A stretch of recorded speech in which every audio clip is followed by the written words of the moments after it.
If you think about it, this requirement is actually two requirements. One is you need to factually ensure borrower presence, like they need to actually be there at the time of valuation.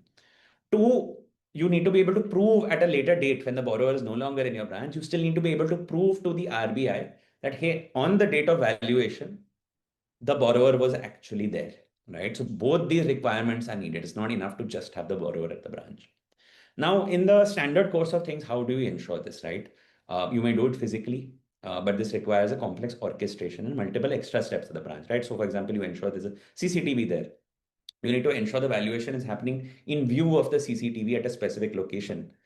You probably also need to maintain a register where the borrower signs this timestamp. You need someone to actually visually monitor the CCTV, and you need to store and maintain this entire infrastructure, right? There are three primary issues with this. One, you are still relying on your branch to actually enforce your SOPs. Like, what if they don't do it in front of the CCTV? How do you actually, at a central office level, foolproof in a foolproof way ensure this? Two, you're still relying on physical processes, right? A CCTV, someone monitoring the CCTV, physical register, maybe the valuation certificate itself. All of these add to your operational costs and ultimately increase turnaround time for the customer.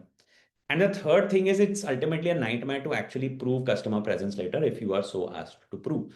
You need to essentially correlate things, correlate the register with the CCTV, go dig for that footage later. It's just a pain, right?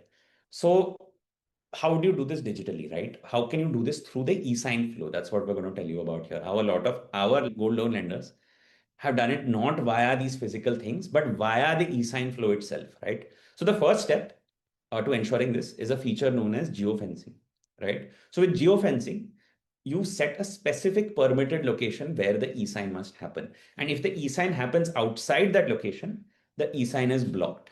Whereas if it happens inside that location, the eSign is permitted. So through this, you can essentially ensure that the valuer is present at the branch and eSigns with geofencing. And you can have the borrower also digitally confirming their presence via a digitally geofenced eSign, either on the valuation certificate or on the agreement that happens the very next minute, right? You can correlate those timestamps. A second feature that can help you with this is a liveliness check, right? Where you can get either the borrower or valuer or both to do a live face capture at the moment of valuation. If the face is not present, or say it's a photo that someone is putting, the e-sign is blocked via liveliness check, right? So it is designed for an actual person to actually be in front of the camera, and you can match this with a face match as well. A third option, recently we did a detailed case study with one of our leading gold loan clients, SBFC.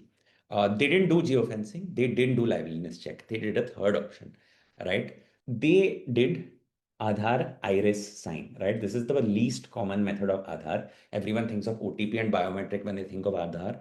What SBFC did is Aadhaar iris e-sign. So via Aadhaar iris e-sign, what happens is the borrower puts their, like there's an iris scan, and upon authentication of that iris, the e-sign is actually affixed, right?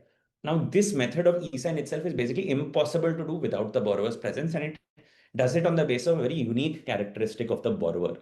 So the very affixture of e-sign via iris itself can also be construed as proof that the borrower was present at the branch during valuation. So all three of these features that I've talked about now ensure physical, factual presence, right? They cannot happen unless there's factual presence in the branch.